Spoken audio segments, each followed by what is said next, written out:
आज की वीडियो काफ़ी इम्पोर्टेंट और काफ़ी ज़रूरी वीडियो है और आज हम डिस्कस करेंगे 3 महत्वपूर्ण कंपनीज़ के बारे में। एक है कोचिंग शिपयार्ड लिमिटेड, दूसरी है गार्डन शिप बिल्डर लिमिटेड और तीसरे नंबर पे आती है Mazagon dock ship builder limited. तीनों ही कंपनी डिफेंस शिप बिल्डिंग से बिलॉन्ग करती हैं। गार्डन शिप बिल्डर के क्वार्टरली रिजल्ट कल हमने देख ही लिए हैं, लेकिन कुछ ऐसी बातें हैं जो एक बार फिर से हम रिवाइज़ करेंगे। कोचिंग शिपयार्ड के क्वार्टरली रिजल्ट अभी आना बाकी हैं और मज़गांव डॉक शिप बिल्डर के क्वार्टरली रिजल्ट ऑलरेडी आ चुके हैं। तो क्वार्टरली रिजल्ट के लेवल पे तो तीनों कंपनीज़ काफ़ी ऊपर नीचे चल रही हैं।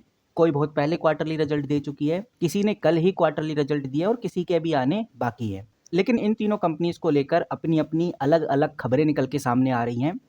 तो देखेंगे कि भाई खबरें क्या हैं और सबसे ज़रूरी बात इन खबरों से हमें क्या समझ में आ जाता है। कितनी क्लियरिटी मिल जाती है कि अब क्या होने वाला है।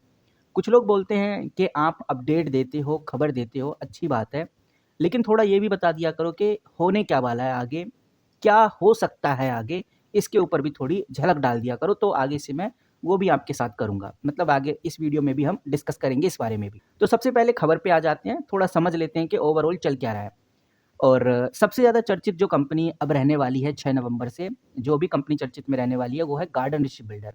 ऐसा क्यों? क्योंकि कंपनी के क्वार्टरली रिजल्ट आ गए हैं। क्वार्टरली रिजल्ट ऑलमोस्ट सबने देख लिए हैं, लेकिन फिर भी मैं आपको बताना चाहूँगा कि इस बार के जो क्वार्टरली रिजल्ट हैं, कंपनी ने नेट प्रॉफिट 153 करोड़ किया है। यहाँ पर आप देखेंगे तो आपको नज़र आएगा 154 करोड़, यानी क्वार्टर 2 अच्छा खासा रहा कंपनी का। 1 साल के मुकाबले अगर कंपैरिज़न करें, क्योंकि सितंबर 2024 में ये 98 करोड़ था।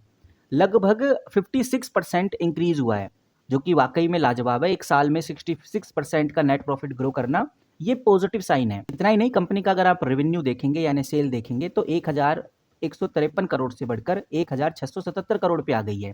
कंपनी का रेवेन्यू भी बढ़ा है, लगभग 45% के आसपास बढ़ा है। तो इस क्वार्टरली रिजल्ट से एक बात तो समझ में आ रही है कि गार्डन शिप बिल्डर चाहे हफ्ते में कैसा भी ट्रेड कर रही हो, चाहे महीने में कोई खास परफॉर्मेंस नहीं दिखा रही हो, लेकिन ईयर ऑन ईयर यानी साल दर साल कंपनी अच्छा ग्रोथ कर रही है। हर साल कंपनी अच्छा प्रॉफिट जनरेट कर रही है और इस बार भी कंपनी ने ऐसा ही किया है। कंपनी ने अपने प्रॉफिट मार्जिन को भी इंप्रूव किया है। इतना ही नहीं, कंपनी ने इस बार डिविडेंड भी देने का प्लान कर लिया है। इंटरिम डिविडेंड होगा, ये फाइनल डिविडेंड नहीं होगा और लगभग 5 रुपये 75 पैसे आपको डिविडेंड मिलेगा अगर आपके पास इस कंपनी का एक शेयर है तो। यानी 5 रुपये 75 पैसे पर इक्विटी शेयर डिक्लेयर कर दिया है। मैं आपको कल भी ये बता चुका हूँ, जब क्वार्टरली रिजल्ट नहीं आया मैंने जब भी बता दिया था कि कंपनी डिविडेंड अनाउंस करेगी और ये डिविडेंड प्राइस रहेगा। इनफैक्ट जो डिविडेंड की रिकॉर्ड डेट थी वो भी आपके साथ शेयर की, 11 नवंबर 2025।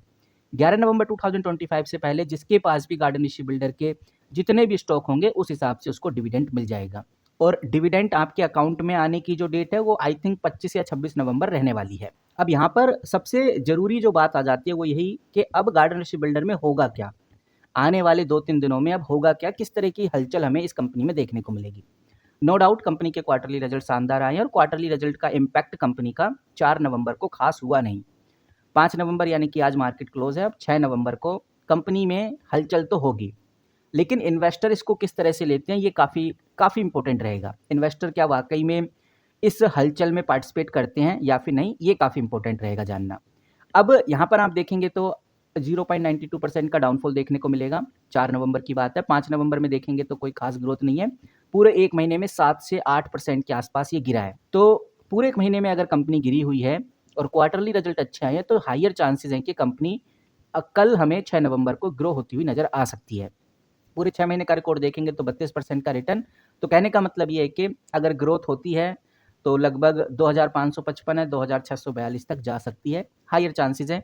बाकी देखते हैं कि भाई आगे क्या अपडेट हमें देखने को मिलती है। तो जैसा मैंने अभी आपको बोला ही था कि बहुत सारे लोग ये बोलते हैं कि भाई अपडेट तो होती हैं, खबरें तो होती हैं और आप हमें डेली बताते भी हैं अगर कोई खबर हो तो, लेकिन कंपनी में कोई खास इम्पैक्ट नहीं होता। तो यहाँ पर ये बात समझनी बहुत ज़रूरी है, जो लोग ऐसा बोलते हैं। बाकी तो मोस्टली हर कोई ये बात जानता ही है, लेकिन कुछ लोग हैं जो नहीं जानते, तो उनको ये बात समझनी चाहिए कि खबर पॉजिटिव के साथ-साथ वो खबर मीडिया हाउसेस में दिखनी भी चाहिए। अगर खबर पॉजिटिव है और हर मीडिया हाउस में उस खबर का ज़िक्र किया जा रहा है, तभी इन्वेस्टर्स को वो खबर पता चलेगी और जब खबर पता चलती है इन्वेस्टर्स को तो सेंटिमेंट्स बदलते हैं उनके। उनके सेंटिमेंट अगर खबर पॉजिटिव होगी तो पॉजिटिव होंगे, नेगेटिव होगी तो नेगेटिव होंगे। और खबरों से कभी भी कंपनी नहीं ग्रो करती, खबरों से कंपनी का स्टॉक नहीं बढ़ता।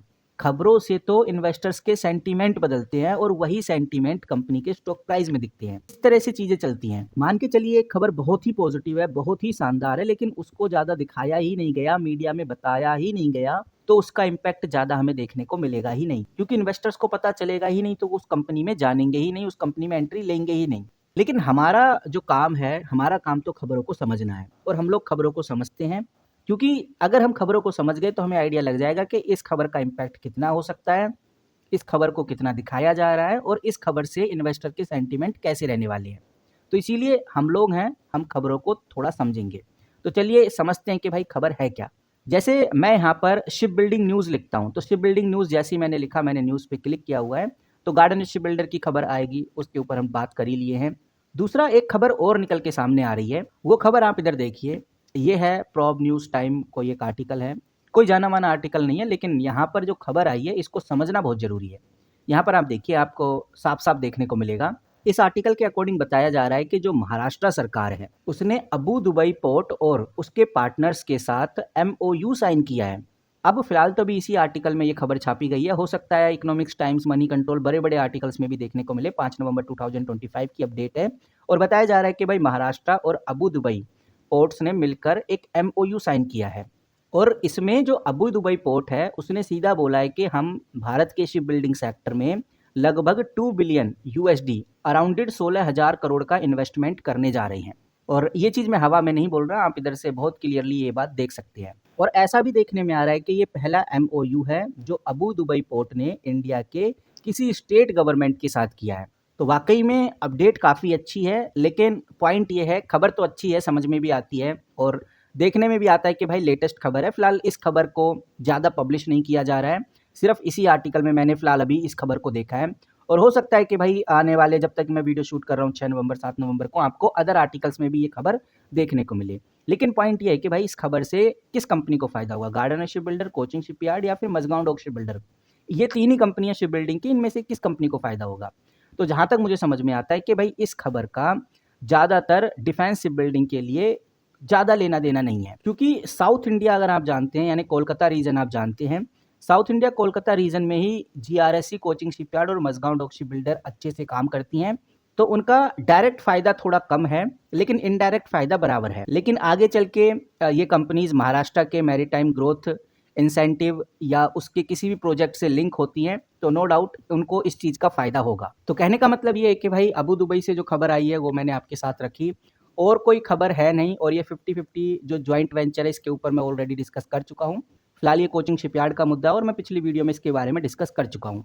तो कहने का मतलब ये है कि कल गार्डन शिप बिल्डर में हलचल होगी, और शिप बिल्डिंग सेक्टर में हमें पॉजिटिव इम्पैक्ट देखने को धीरे धीरे मिल रहा है। अब अगर हम बात करें अगली कंपनी, काफ़ी महत्वपूर्ण कंपनी है कोचिंग शिपयार्ड की, और ऐसा माना जा रहा है कि भाई कोचिंग शिपयार्ड को लेकर बड़े बड़े ऑर्डर सब आ रहे हैं, और धीरे धीरे कोचिंग शिपयार्ड अपनी पॉजिटिविटी की तरफ बढ़ सकता है।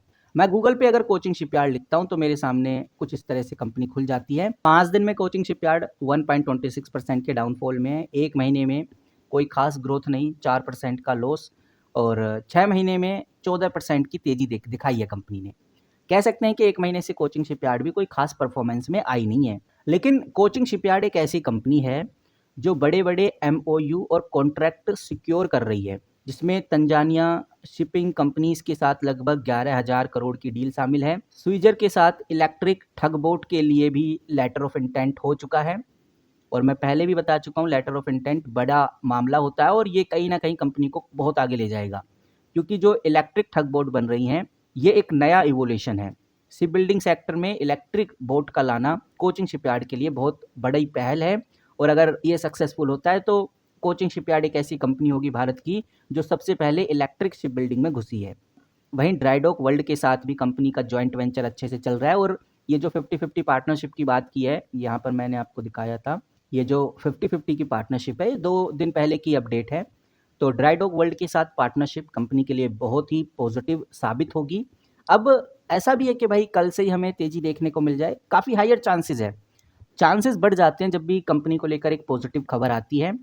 तो अगर हम खबर को ही नहीं समझेंगे तो हम उन चांसेस को पकड़ नहीं पाएंगे। बाकी तो नेगेटिव तो कंपनी में चल ही रहा है, कुछ दिनों से कंपनी का स्टॉक गिर ही रहा है, लेकिन अगर हम खबरों को समझ रहे हैं तो हमें समझ में आ जाता है कि हलचल हो सकती है, हायर चांसेस हैं। लेकिन लोग उसको इस तरह से देखते हैं कि भाई खबरें पॉजिटिव आ रही हैं लेकिन चीज़ें बदल नहीं रहीं। टाइम लगता है चीज़ें बदलने में, ऐसा नहीं कि आज अगर गिर रहा है तो अगले दिन से ही तेज़ी पकड़ जाए। धीरे-धीरे तेज़ी पकड़ता है, खबरें हो सॉलिड, सब कुछ होना चाहिए, तब कहीं जाके हमें बदलाव देखने को मिलता है। एक्सपेक्टेशन है अगर मार्केट अच्छी रहती है तो कोचिंग शिपयार्ड में भी तेज़ी आ सकती है। इसी के साथ अगर हम अगली कंपनी यानी कि मज़गांव डॉक शिपबिल्डर की बात करें, ये कंपनी भी सबमरीन बनाने में काफ़ी आगे है, डिफेंस शिपबिल्डिंग में भी काफ़ी आगे है और कंपनी ऑलरेडी बड़े डिफेंस कॉन्ट्रैक्ट ले चुकी है, 40-40 हज़ार करोड़ के प्रोजेक्ट कंपनी ले चुकी है।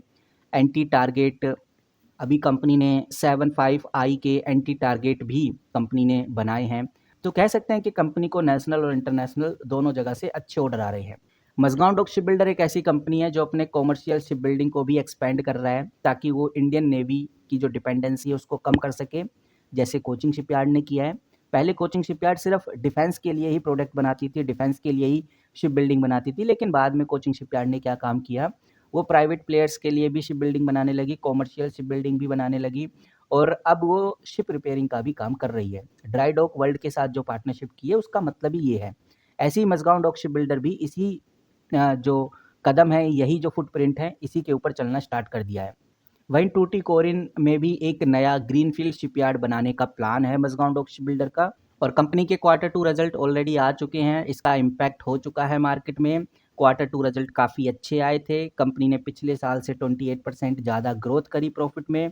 रेवेन्यू भी लगभग 6.3% के आसपास बढ़ा है। बोर्ड ने भी ₹6 पर शेयर इंटरिम डिविडेंड डिक्लेयर किया था। तो कहने का मतलब ये है कि कोचिंग शिपयार्ड हो, गार्डन शिप बिल्डर हो, मज़गांव डॉक शिप बिल्डर हो, अब समय आ गया है कि इन तीनों कंपनीज़ के ऊपर गड़ा कर नज़र रखी जाए क्योंकि चीज़ें बदलने वाली हैं। बाकी आप किस तरह से देखते हैं कमेंट करके ज़रूर बताइए, आपकी क्या राय है वो भी हम जानना चाहेंगे। इस वीडियो में इतना ही, मिलते हैं किसी नई वीडियो के साथ, तब तक के लिए take care and good bye.